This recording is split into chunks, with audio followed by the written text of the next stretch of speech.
Time to check in with Hogville.net's Dudley Dawson, who gives us some of his time every Thursday, and we usually will touch on NBA things with him. But right now, I got to touch on Dudley's temperature on this Eastern Conference semifinal series with the Knicks.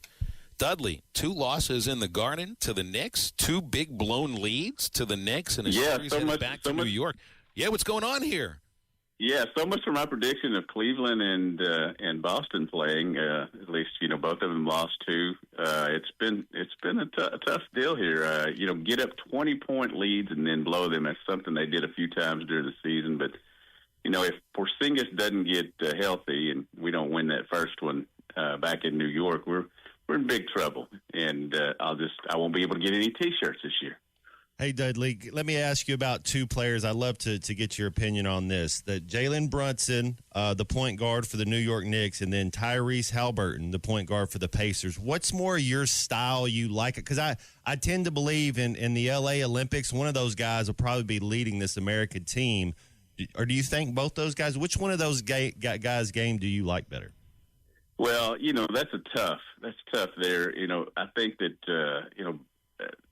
Jalen Brunson is more of a mid-range guy, whereas I think that Halliburton can do a little bit more. But they both got the clutch gene, that's for sure. I was telling the wife last night during that night, you just watch this guy. You just watch this guy. He's going to take us down. Tatum and the others haven't had good series, and it's disappointing, but you never give up till it's over. So we'll see. Should the Golden State Warriors, if Steph Curry's out, what do you think? Do you give them a chance? I know to me, when you're watching the NBA playoffs, what team has the best player? Is Anthony Edwards the best player if Steph Curry's out? Yeah, I do think so. In that scenario, I think that Shai Gilgeous-Alexander is the best player in the playoffs right now. You would take him over Joker? Yeah. Yes, yeah. I mean, right now at this stage, maybe not a few years ago, obviously, but he's just so talented and has such an all-around game. And Oklahoma City, I think, got right last night. Yeah. How do you? Oh, go ahead. No, go ahead. Well, I was just saying that you bring up Oklahoma City after that first game, and they swept. It was a 1-8. They swept them, and you think a young team that they better get right, because if you don't, Denver they'll embarrass you. Yeah, the home court advantage has meant nothing in these playoffs so far. I think Oklahoma City is the only team, am I right, to win a home game out of the 6 or 7 that's been played. It doesn't make sense, but that's the magic of the playoffs. You got to get yourself in shape during the regular season to be ready to play in the playoffs. But heck, I think the Boston just missed another 5 3-pointers while I was sitting here. How do you handle when your team loses? If the Celtics, because they're still the favorites. I understand that the Cavs are have come on this year. The Celtics were still the favorites, I think, going into this. How do you handle when they lose in a postseason series? Do you keep watching? Do you root against the? Well, you obviously would root against the Knicks. You'd root against them no matter what. But how do you handle that? Well, first of all, I suspend their shirt wearing for a day. If you disappoint me the day before, then you're not getting your shirt worn the next day. But I don't watch First Take after the Celtics lose or the Dallas loses, for sure. But you just deal with it. It makes it a lot easier when you won it all last year. I mean, that makes it a lot easier. If we were still struggling to try to get the first one since 2008, then maybe, some solace with Bud Lights might be a way to handle some things. I don't know. I still think the Celtics have a switch they can flip. I do. I mean, you hope they're right as far as if Porzingis is healthy and you got all your bullets, but I still think they have a switch to flip. Hey, I want to get your thoughts on Pickens from Pittsburgh going to Dallas. Kind of a sneaky move. Not a whole lot talked about. I think it's a great pickup for Dallas. What are your thoughts on Pickens going to Dallas? He's a fantastic wide receiver. He's definitely what you look for in the number 2 to CD. He just got to, as Mike Tomlin put it rather succinctly, he's got to grow up. Hopefully this change of venue will help him do that. Hopefully he'll bond with Dak and CD and all of them. And this is a contract year for him. I think he'll, whether it's with a new contract with the Cowboys or somebody else, these guys suddenly turn it on when there's money out there. That's the Antoine Walker effect, if you remember when the year that he won that. Yeah. Well, and Dudley on the other side of that trade, and being a Steelers fan, I can appreciate what they're getting in return, but I don't know what the plan is for this next year. You bring in a star receiver in DK Metcalf, thinking, well, now you got danger on both sides. You trade one of the guys who was danger there. You have no idea who the quarterback is. Right now, it's a team without a plan. Yeah, and I'd read a little bit this morning. I guess Alan Lazard is in the mix again now to come to Pittsburgh if Rodgers comes there. So he's gathering up the band again, I guess. Randall Cobb will probably come out of retirement to play with them. But it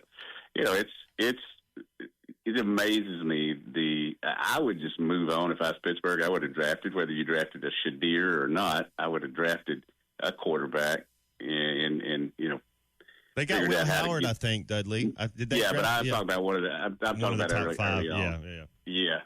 And but I think that the longer this goes, Rodgers is going to be in there. No, thank you. No, I'd be perfectly okay if they don't do that. Yeah, I mean, he certainly brings a lot of baggage with him. How much do you think? Let's put it that way. How much do you think, Dudley, it's just based on monkey see, monkey do? Because he saw what Brett Favre did. He kind of saw what Tom Brady did, which I don't know. Brett Favre, I guess, wouldn't get there till week 1, week 2 of camp. But Brady seems like he was there for all the kind of two different ways to go about it. But he was right there, seeing how Brett Favre did it. I believe that Aaron Rodgers believes he's the Aaron Rodgers of 2012. Or maybe even 2016, 2017. He doesn't. I don't think he realizes who he is now, and still thinks that he's one of the better quarterbacks in the league. He's not at this point. The numbers back that up. His health, obviously, will always be a concern because I know as I get older, I can step on a rock and I'm out for a week.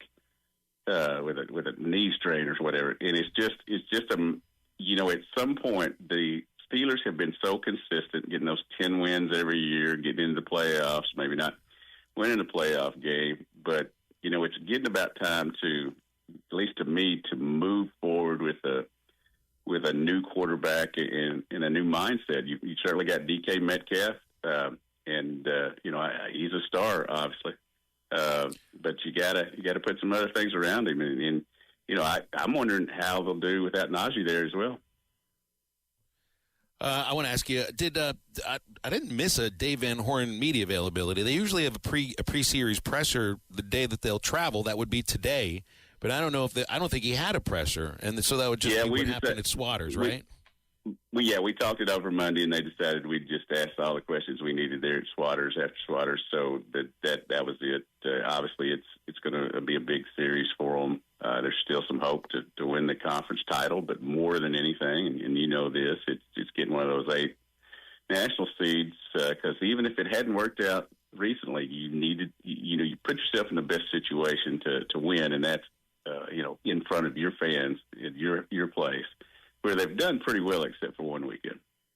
Well, I think this next series, I want to see. You don't have to see 8 scoreless from Zach Root, but you want to see that what he did against Texas.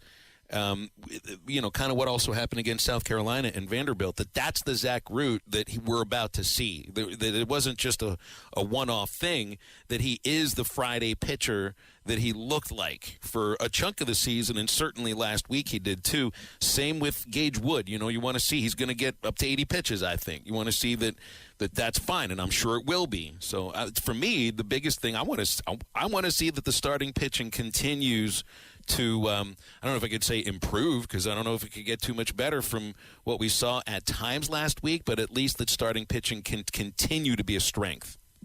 Yeah, and if Root, can get you, 6, 7, like you said, might not get to 8, but if he can get you there, you don't have to use the trio that have been so effective these last few weeks in the second game, then you are really set up. And, you play that third game and figure it out. He said TBA on that. If you don't have to use cheese in the first two games, and maybe he starts or they figure it out. But they're starting to. I really like that second game setup of that trio right now. Have the Celtics missed another 3-pointer in the last 2 minutes or so? Yep. They are now. No. It was another home run by Bree Ellis. Bree Ellis got on base again. Yeah, that's what it was.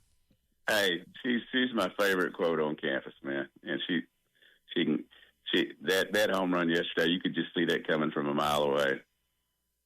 You knew that would include Georgia's pitching. They kind of knew because there's fear involved in that. That's why you end up walking somebody so much. The idea that pitchers instill fear in batters, but when the batter instills the fear in the pitching staff, and it's the entire league that's afraid of her. Right. And it should be fun today. Tennessee has one of the best, if not the best, pitchers in the country. They're going to get going about one or so, I guess, and that should be a fun game. Didn't they have the pitcher that threw the fastest pitch in the country? Yeah. Yes. But it was also over the catcher's head, I remember. Caleb Pickens.